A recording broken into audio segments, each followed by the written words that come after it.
নমস্কার বন্ধুরা, কেমন আছেন সবাই? চলে এলাম সন্ধেবেলা একটা ক্যান্ডি বানাবো আজকে। ময়ূর রান্নাঘরে আজকে এটা একটা স্পেশাল ক্যান্ডি তৈরি হচ্ছে, যেটা সত্যিই খুব খেলে উপকার পাবেন। অবশ্যই বাড়িতে একবার বানিয়ে দেখবেন। এটা আমলা ক্যান্ডি বানাচ্ছি। এখানে বিটরুট নিয়েছি গোল গোল করে কেটে এইভাবে, এখানে গাজর, আর এখানে আমলা নিয়েছি, আমলকি যেটাকে আমরা বলি, 5টার মতো নিয়েছি। এটাকে আমি ভাপাতে দিয়েছি। তো এর উপর থেকে আমি একটু ঢাকনা দিয়ে দিচ্ছি। এখন কিছুটা সময় ভাপিয়ে নেব, নেওয়ার পরে তারপরে এগুলোকে ঠিকঠাক করে কীভাবে করি তোমরা ভিডিওটা শুরু থেকে শেষ অবধি দেখতে থাকো, দেখলে বুঝতে পারবে। ক্যান্ডিটা সত্যিই খুব উপকার স্কিন এবং চুলের জন্য। তো তোমরা কিভাবে বানাবে সেটা আমি দেখিয়ে দিচ্ছি, তোমরা সেভাবে দেখো। অনেক দিন পর্যন্ত স্টোর করা যায়, ফ্রিজে করতে হবে না, খুব অল্প উপকরণেই তৈরি হবে এটা। চলো বন্ধুরা, এটা রেডি করি। বন্ধুরা দেখো, যে ক্যান্ডিটা বানাবো বলে আমি রেডি করছিলাম, এটা ক্যান্ডিটা এগুলো ভাপাতে দিয়েছিলাম প্রথমে, বিট, গাজর আর আমলা। এগুলোকে এবার আমি গ্যাসটা বন্ধ করে জল থেকে তুলে একটু ঠান্ডা হতে দেব। এগুলো সব ভাপানো হয়ে গেছে।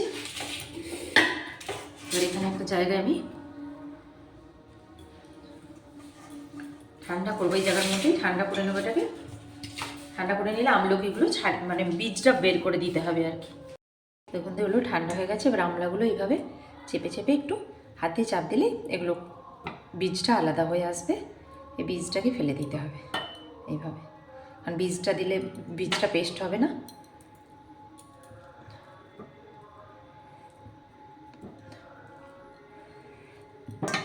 এই ক্যান্ডিটা খুবই খেতেও খুব ভালো এবং খুব উপকারী। আমি নিজেই খেয়ে দেখেছি এবং মানে তার ফলটাও আমি পেয়েছি। চুল এবং স্কিনের জন্য খুব ভালো এটা।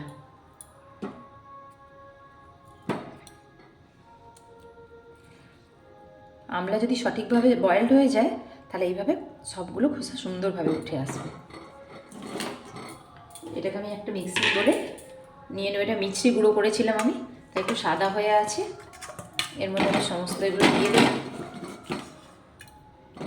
এটা একটা স্মুথ পেস্ট বানিয়ে নেব।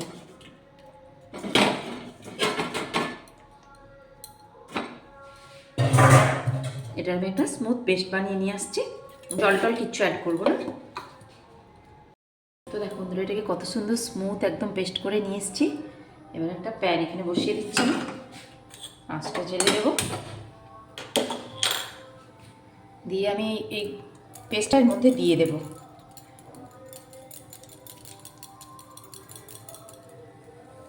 এটা হাত দিয়ে ভালো করে পরিষ্কার করে না বের করে দিলে আটকে থেকে যাবে অনেকটা। একটু আধটু কিছু স্লাইস যদি একটা আধটা গোটা থেকেও যায় কোনো অসুবিধা হবে না। এটা আঁচটা কমিয়ে দিলাম আমি।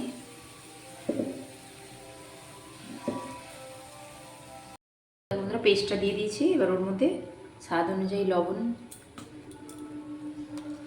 সাদা নুন, একটু কালো নুন দিয়ে দিলাম। এবার এটাকে নাড়াচাড়া করবো আস্তে আস্তে।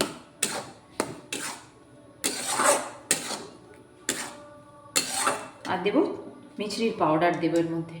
এই সময়তেই দিয়ে দেবো আমি মিছরিটাকে গুঁড়ো করে রেখে, আমি সাদা মিছরি নিয়েছি।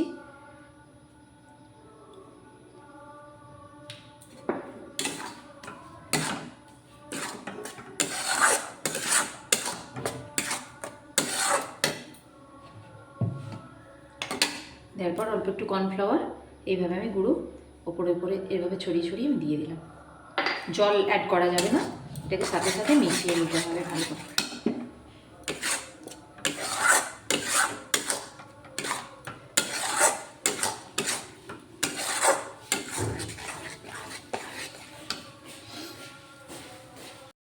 দেখো বন্ধুরা, কত সুন্দর এটা টান হয়ে গেছে একদম।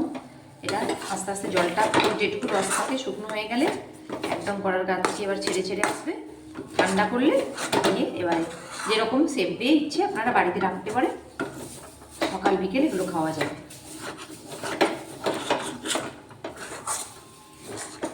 এটা যাতে ডেলি খাওয়া হবে তার জন্য চিনি না অ্যাড করে এর মধ্যে মিছরি, সাদা মিছরি, তাল মিছরি যেটা হোক অ্যাড করলে, গুঁড়োটা অ্যাড করবেন তাহলে গলে যাবে তাড়াতাড়ি। কত সুন্দর টান হয়ে গেছে একদম। খুব ভালো জিনিসটা, খুব উপকারী।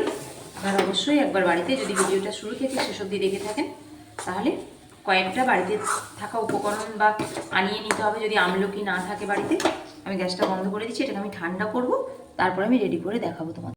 এইভাবে এখনও একটু ঠান্ডা হবে তো আরও সুন্দর হবে। যদি নাও এঁটে যায় একটু কতকতে দেয় কোনো অসুবিধে নেই, ওটা আপনারা খেতে পারেন, নষ্ট হবে না।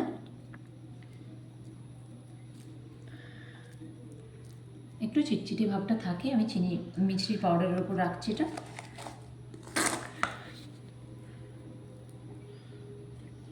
এখনও হালকা একটু গরম আছে, যার জন্য হাতে একটু একটু ধরে নিচ্ছে।